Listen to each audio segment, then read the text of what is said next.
Așa, neoficial, putem spune că avem o asociație a oamenilor care iubesc albastru ultramarin, prieteni mai buni, prieteni de la Hozman, William Blacker, un alt prieten din Anglia, are și el o casă albastră sau chiar 4 case albastre și încercăm să cooptăm în asociație mai mulți.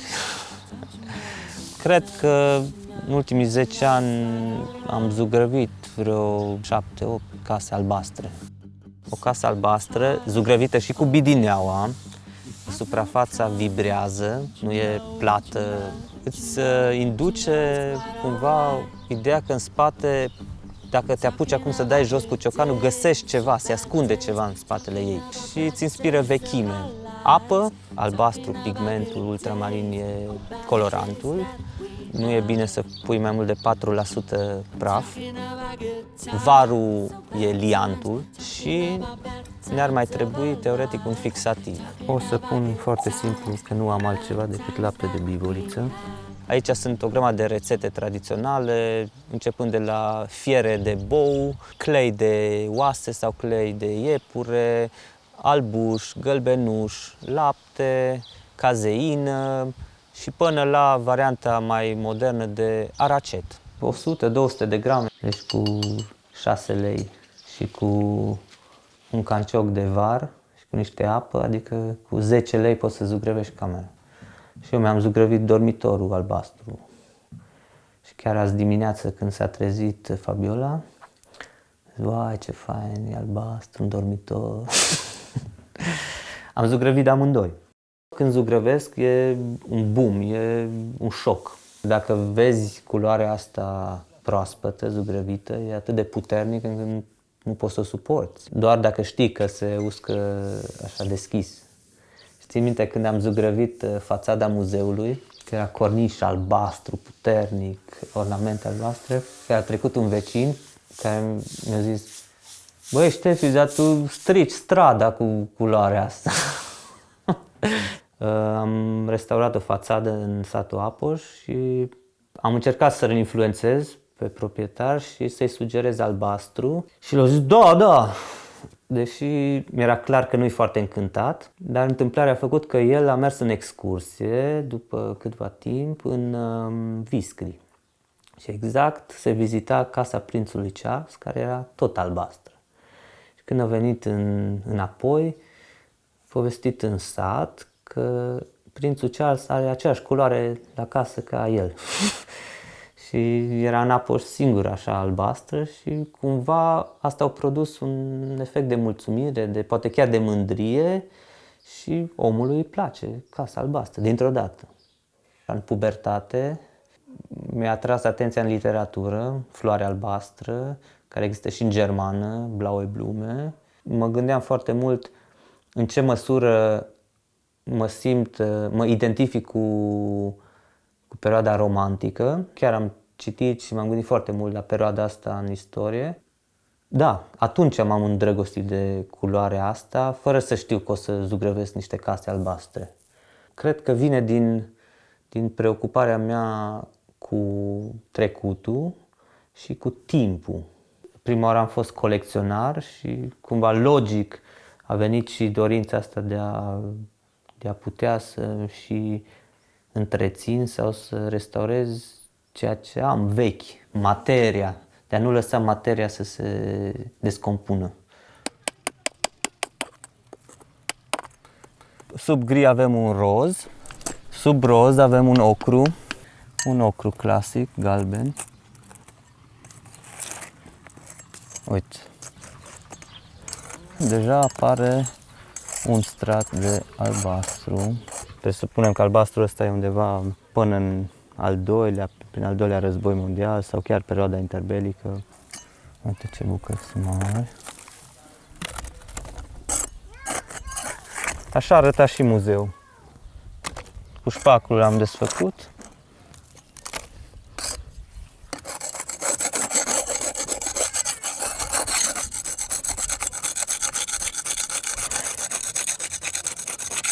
Sub albastru ăsta văd că e deja tencuială, nu cred că mai găsim altceva.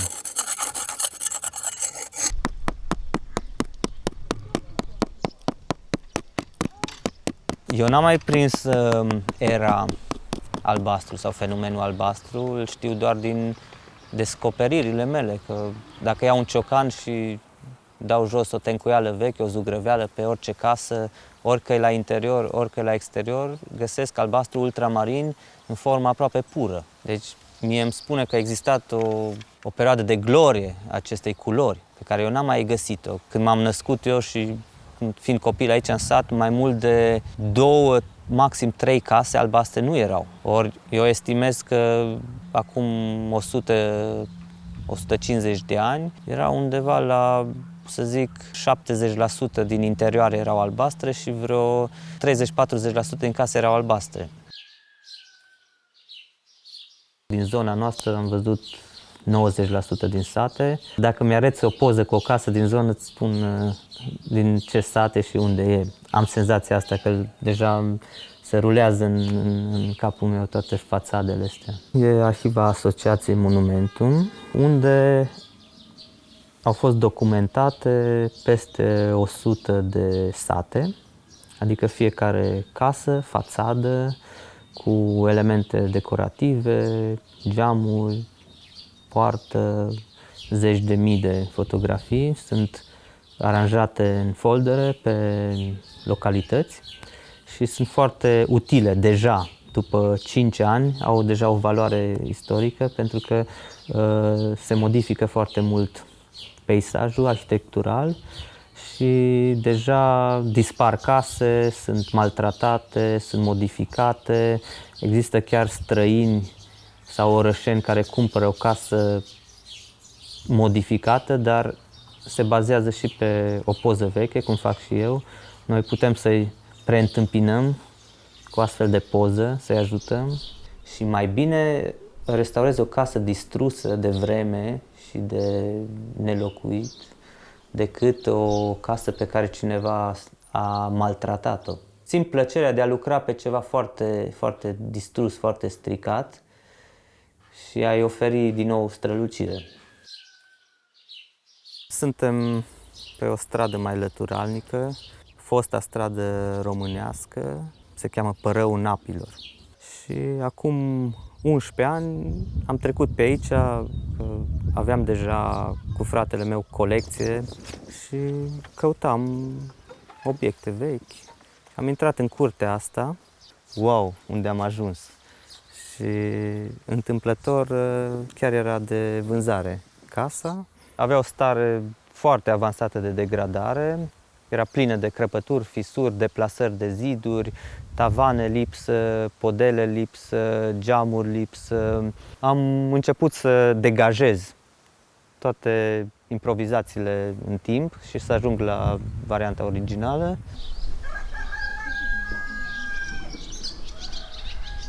La 20 de ani trebuie să ai senzația că poți să răstorni lumea din loc. Și dimpotrivă, arhitectul care a venit s-a uitat și eu eram cu caietul de notițe și a zis, m-a bătut pe umăr, Ștefan, închide fisurile astea și crăpăturile astea, fă o mică subzidire, dă-i un pic de culoare și bucură-te de ea. Un mare arhitect, Jan Hülsemann. Timp de 11 ani am lucrat constant la ea, a pregăti, a achiziționa materiale, am scos niște fundații de la case vechi să-mi procur piatră, am lemne, nisip, scânduri ca să le usc vreo 5-6 ani pentru podea. Deci tot procesul ăsta, sistematizarea curții, renovarea șurii, șopronului, porții, poarta mică, poarta mare, zidurile. Îți dai seama că prima oară m-am ascuns pe aici și am căutat toate cotloanele și evident că în rozeta asta, în coronamentul ăsta care era tencuit, bănuiam că, simțeam că e ceva, o informație și da, am dat jos. Am găsit o inscripție mai nouă pe care am sacrificat-o din 35. Am luat informația, cine a reparat-o, a renovat-o și am mers mai departe spre asta care pare a fi originală. Nu am găsit nicio datare, doar pe fațadă 1888, dar mi se pare că e o dată mai recentă și pe un cuier pictat în pod, pe care era pus instalația electrică, scria 1839, 36 și asta presupun că e anul construcției. Când ești pe schelă sau la înălțime, nu mai vezi lumea din jur, te concentrezi pe cercul ăla care e lumea, în care e inscripția.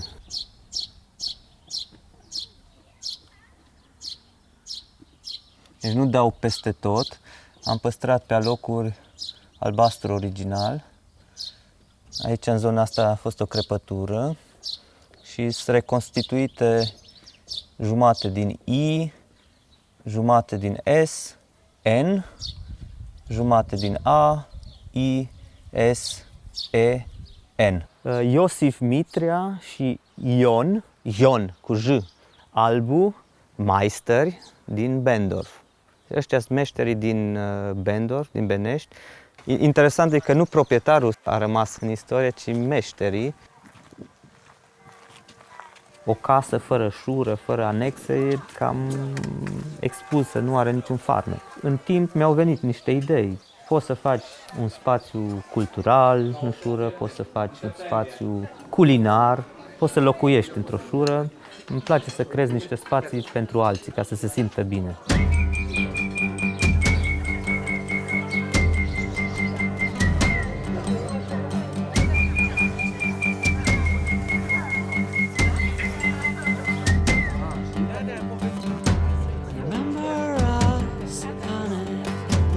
Young and wild, but don't you know, don't you know, don't you know, don't you know it's quite alright. Where are we running? Make it stop. Don't you know, don't you know, don't you know, don't you know it's quite alright. I'm talking about good days or bad days, talking about bad days of our lives. Talking about good days for bad days that we have. I'm talking about good times or bad times. Talking about bad times of our lives. Talking about good times or bad times that we have. Chiar dacă meșterii au fost români, evident, structura e tipic săsească, în afară de pridvar sau pridvor sau verandă, care apare mai mult la casele românești. Suntem în camera dinainte. Camera dinainte sau camera mare sau camera curată. Cea mai mare încăpere dintr-o casă, de regulă la fațadă, la stradă, în care nu se locuiește, se etalează toate lucrurile frumoase. Albastru este folosit foarte mult în mobilierul pictat, mai degrabă săsesc. De altfel suntem și în camera săsească. Culoarea albastră se găsește la ceramică. Asta e o cahlă. Am decis să construim o țiglărie la Apoș. Prima țiglă a fost făcută de prințul Charles, s-a semnat și de atunci o avem în colecție. 1746. Ea se cheamă Ana. Ea a fost găsită în fundație, zidită în fundația unei case săsești, nu românești. Când au dărâmat-o, au găsit-o. E anul inscripției când a fost făcută casa. Nici măcar nu știm în ce măsură sașii cunoșteau legenda meșterului Manole. Dar, evident, în cele mai vechi culturi exista noțiunea de sacrificiu în construcție. Deocamdată e singura care s-a găsit în sudul Transilvaniei sau în Transilvania, Ana e din Ocriș. Este atestat documentar la 1291. Legenda spune că atunci au venit 10 sași de unde au venit, din Luxemburg, Flandra, Mosel.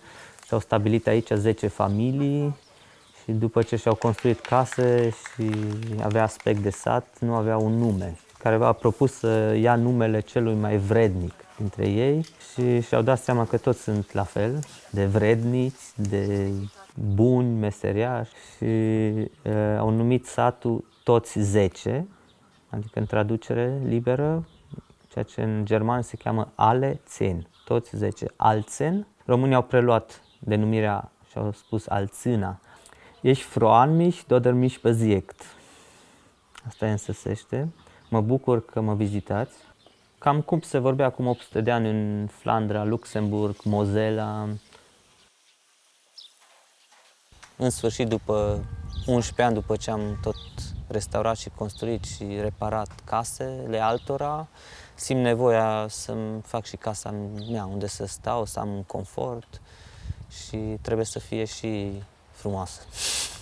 Casele vechi dispar și atunci anticipăm o următoare perioadă în care va trebui să și facem reconstituiri sau reconstruiri.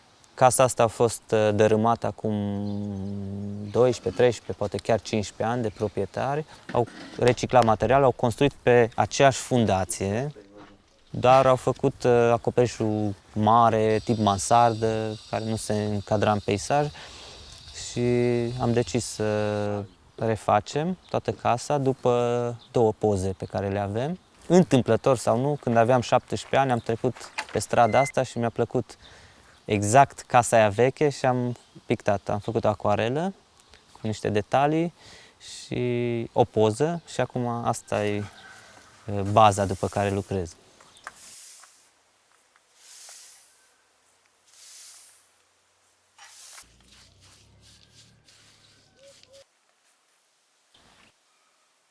Cu ocazia vizitei prințului de Wales, prințului Charles, am hotărât să mai zugrăvim o dată și chiar cu o zi înainte să vină, deja apăreau security guys aici la costum. Noi zugrăveam și ei deja aflaseră că prințul preferă albastru și ziceau, faceți culoarea prințului. Nu facem culoarea prințului, asta e culoarea noastră. Într-un final, un om din sat, dacă se întâlnește cu alt om din alt sat, poate să zică, păi la noi a fost prințul Charles. Și atunci își pun întrebarea, oare de ce o personalitate atât de mare vine în satul lor? Asta cred că psihologic e efectul, să se gândească, poate nu totul e urât și poate sunt și lucruri frumoase, că altfel n-ar veni. Uite, ce părere aveți? A fost un prinț și v-a admirat satul sau casele. Înseamnă că totuși există o frumusețe estetică, o valoare care ar merita cât de cât păstrată. Cel mai mult mă bucur când sună lumea, mă caută și, de exemplu, un domn care zicea, acum 5 ani am făcut o prostie, trebuie să mă ajuți, am stricat casa, am stricat toată stucatura, toate modelele, le-am dat jos, am tencuit cu ciment și acum după 5 ani mi-am dat seama că am făcut o prostie și ce-i de făcut. I'm talking about good times or bad times.